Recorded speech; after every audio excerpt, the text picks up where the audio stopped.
മക്കളെ, അടുത്തത് വളരെ ഈസി ആയിട്ടുള്ള ഒരു ഇക്വേഷൻ അപ്ലൈ ചെയ്തുകൊണ്ട് ചെയ്യുന്ന ഒരു ക്വസ്റ്റ്യനാണ്. A right angled triangle A B C. നമ്മൾ ഈ കാണുന്നത് ഒരു right triangle A B C ആണ്. With sides 9, 12 and 15 centimetre. 9, 12, 15. ഇവിടെ നമ്മൾ ചിന്തിക്കേണ്ട ഒരു കാര്യം, ഇതൊരു പൈതഗോറിയൻ ട്രിപ്ലറ്റ് ആണ്.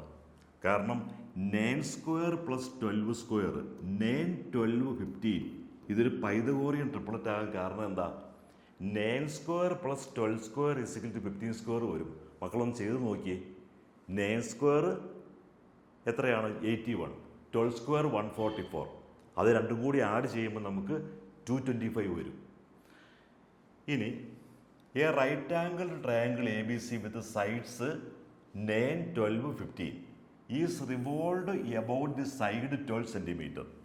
നമ്മൾ ഈ സൈഡിനെ ബേസ് ചെയ്ത് ഇതിങ്ങനെ റിവോൾവ് ചെയ്യുവാണ്. ഇങ്ങനെ റിവോൾവ് ചെയ്യുമ്പോൾ നമുക്ക് എന്താ കിട്ടുന്നത്? ഇത് നമുക്ക് ഒരു റൈറ്റ് സർക്കുലർ കോണാണ് അവിടെ ഫോം ചെയ്യുന്നത്. ആ റൈറ്റ് സർക്കുലർ കോൺ ഫോം ചെയ്യുമ്പോൾ ഈ കാണുന്നത് റേഡിയസ് ആയിട്ട് മാറും. കാരണം ഇതിങ്ങനെ റിവോൾവ് ചെയ്യുവാണ്. ഒരു ട്രയാങ്കിള് ഈ രീതിയിൽ റിവോൾവ് ചെയ്യുമ്പം ഇതിൻ്റെ ബേസിൽ വരുന്നത് ആ സെമി സർക്കിളിൻ്റെ റേഡിയസ് ആവും. ഈ വരുന്നത് ഹൈറ്റായിട്ട് മാറും. അപ്പോൾ ഹൈറ്റ് 12, റേഡിയസ് 9. നമുക്ക് പെട്ടെന്ന് തന്നെ നമുക്ക് മനസ്സിലാക്കിയെടുക്കാൻ പറ്റും.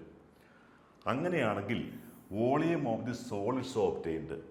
അപ്പോൾ ഈ ട്രയാങ്കിൾ ഇങ്ങനെ റിവോൾവ് ചെയ്യുമ്പം നമുക്ക് തീർച്ചയായിട്ടും റൈറ്റ് സർക്കുലർ കോണാണ് കിട്ടുന്നത്. അപ്പോൾ ഇത് റിവോൾവ് ചെയ്തിങ്ങനെ വരുമ്പം റേഡിയസ് 9 വരും, ഹൈറ്റ് 12 വരും. അപ്പോൾ നമുക്ക് റൈറ്റ് സർക്കുലർ കോണാണ് കിട്ടുന്നത്. അതിൻ്റെ വോളിയമാണ് ചോദിച്ചിരിക്കുന്നത്. Volume of the solid. നമുക്ക് റൈറ്റ് സർക്കുലർ കോണിൻ്റെ വോളിയം അറിയാം, 1/3 πr²h. വെറുതെ വാല്യൂ കൊടുത്താൽ മതി. റേഡിയസ് 9ഉം ഹൈറ്റ് 12ഉം കൊടുക്കുക. അപ്പം 9 സ്ക്വയർ ഇൻറ്റു 12. പൈയുടെ വാല്യൂ 22/7 കൊടുക്കുമ്പം 1/3 ഇൻറ്റു 22/7, 9 സ്ക്വയർ ഇൻറ്റു 12. ഇത് മക്കളൊന്ന് കാൽക്കുലേറ്റ് ചെയ്യണം. അപ്പം നമുക്ക് ആൻസർ 1018.28 സെൻറ്റിമീറ്റർ ക്യൂബ് എന്ന് കിട്ടും. അപ്പം നമ്മൾ ഇവിടെ മനസ്സിലാക്കിയിരിക്കേണ്ട ഒരു കാര്യം, ഒരു റൈറ്റ് സർക്കുലർ കോൺ റിവോൾവ് ചെയ്ത് കഴിഞ്ഞാൽ അതിൻ്റെ ബേസ് ആയിരിക്കും റേഡിയസ് ആയിട്ട് വരുന്നത്. അതിൻ്റെ ഹൈറ്റ് ഈ പോർഷൻ, ഈ ഹൈറ്റ് ആയിട്ടുള്ള പോർഷൻ ആയിരിക്കും ആ റൈറ്റ് സർക്കുലർ കോണിൻ്റെ ഹൈറ്റ് ആയിട്ട് വരുന്നത്.